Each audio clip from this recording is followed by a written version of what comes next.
Hello and welcome to the Success Showcase. I'm your host, Eric Lopkin from the Modern Observer Group. And with me, as always, is Chip Janiszewski from the Happiness and Success GPS. Chip, how you doing this week? Doing great. How about you, Eric? Doing fantastic. We've just wrapped up the Thanksgiving holiday and we're heading into the holiday season. Yeah, one of the funny things about Thanksgiving that was shooting through Facebook was don't forget to turn your scales back 15 pounds for Thanksgiving. I thought that was pretty, Yes. but it's always Yeah, starting a diet during the holiday season is never a great idea. It's yeah, it's like early punishment. yes. Well, today we're going to be talking about something we touched upon earlier. We said we'd be going more into depth in a future episode, and that's your marketing plan. When we talked about business plans and we talked about different aspects of marketing, we mentioned the marketing plan. And it's a really detailed topic. And like our episode on business structures, we're basically just going to scratch the surface of it, but we hope to give you enough to really get you going and get started on a good marketing plan.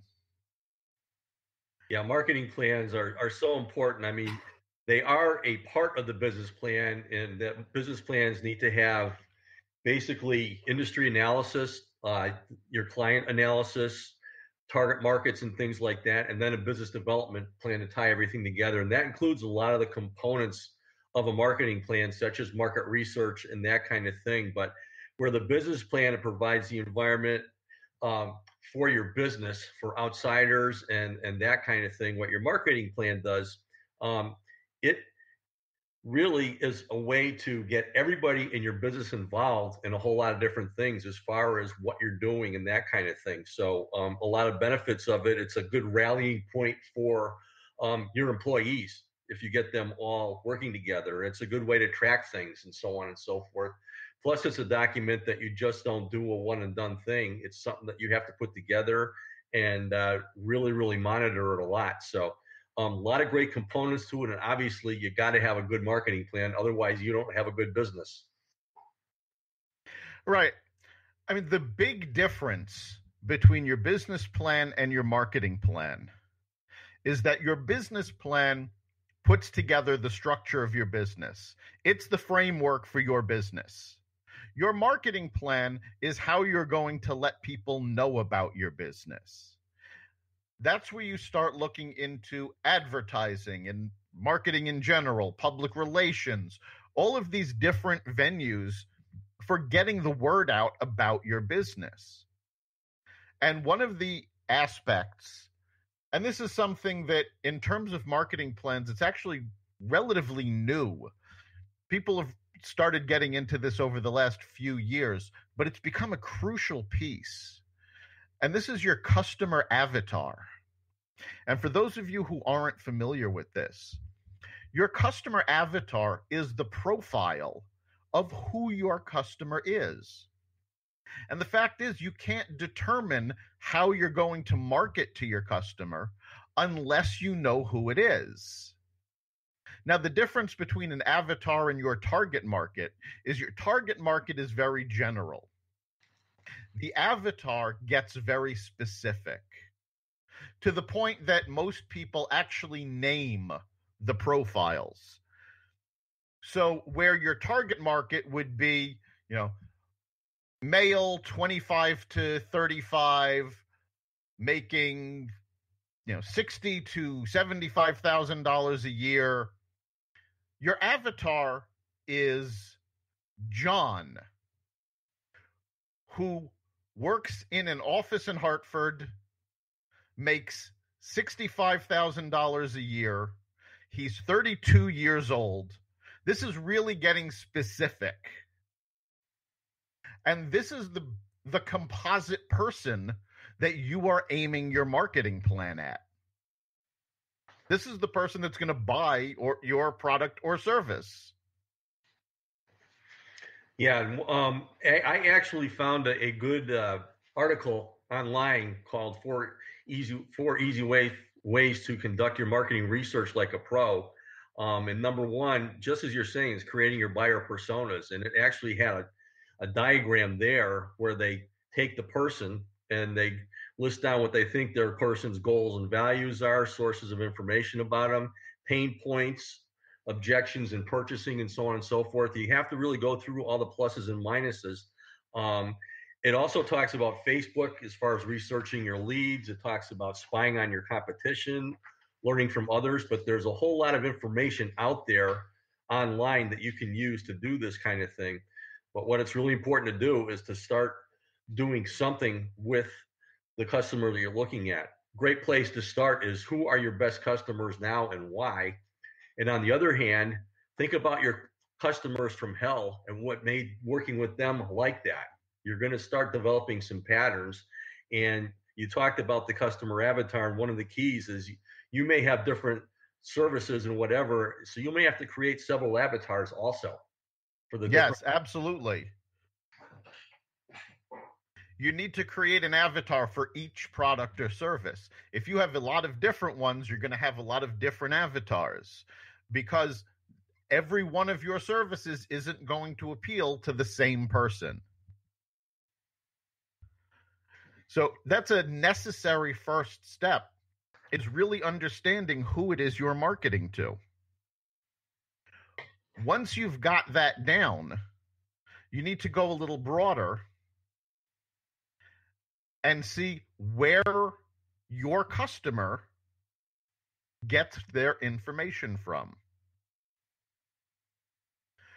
And again, it's a very important step, because if you're trying to reach 86-year-old women, you're not going to find them on Instagram.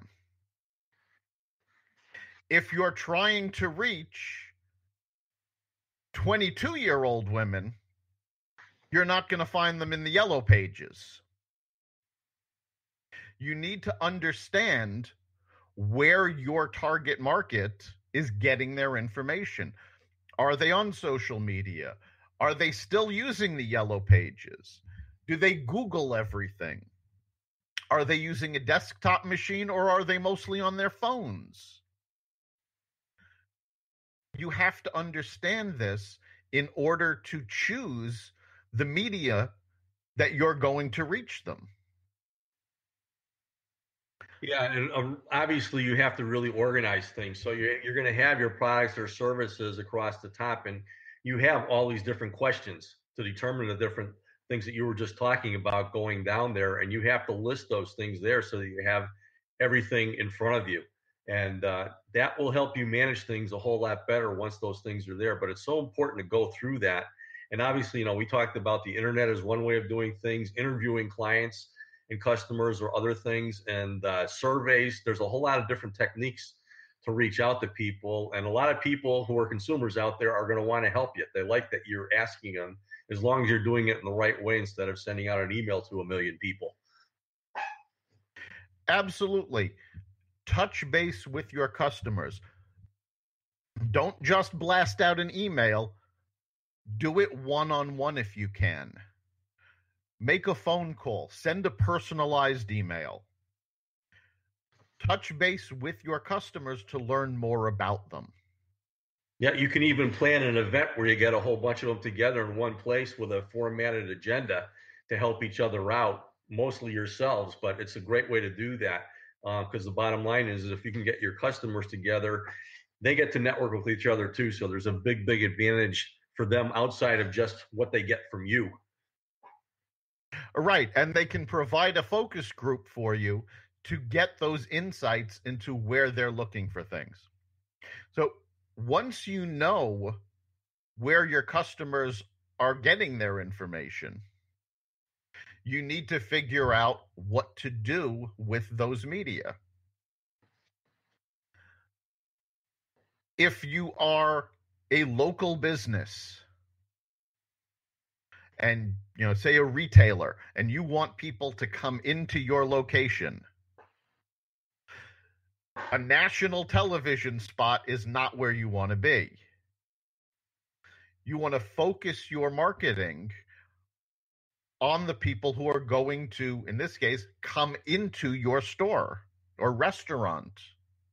So if you've got a physical location, you focus on local marketing. So what's local marketing? Well, years ago, local marketing was the yellow pages in your newspaper. Now, neither one of those really draws in a large audience.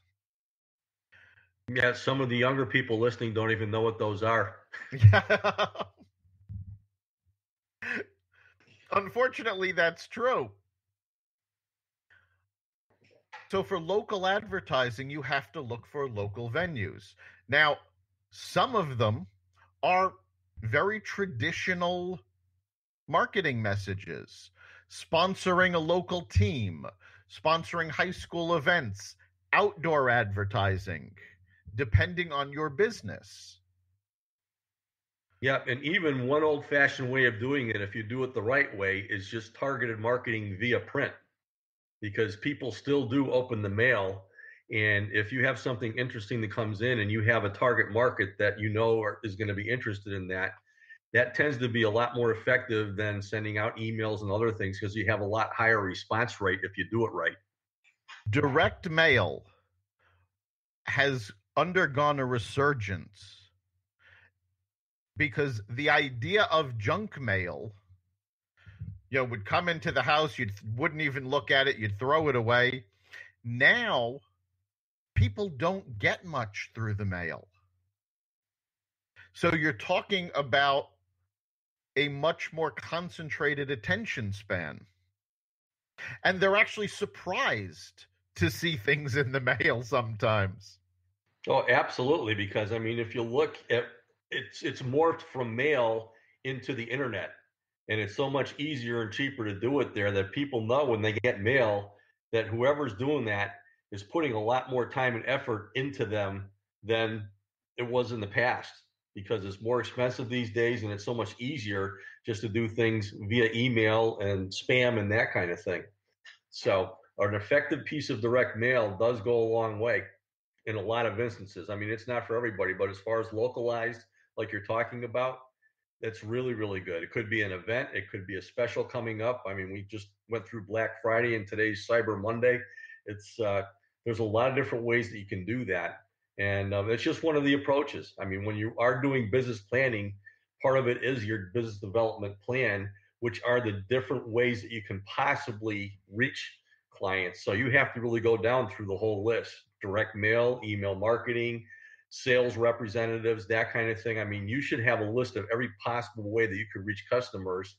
And for every avatar you're creating, just say yay or nay as far as exploring the possibilities of using these things.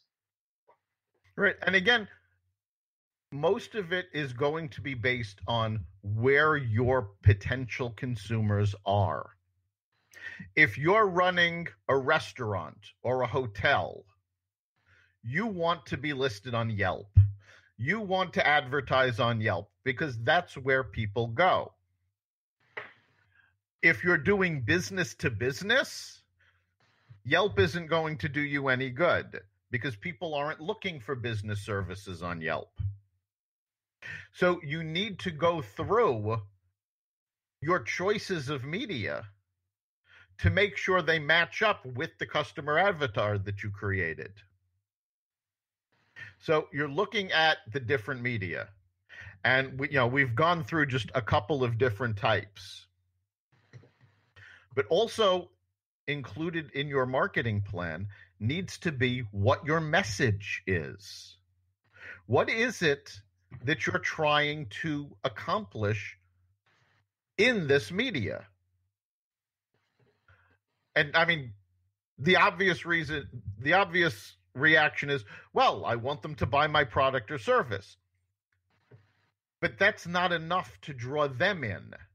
That's your purpose.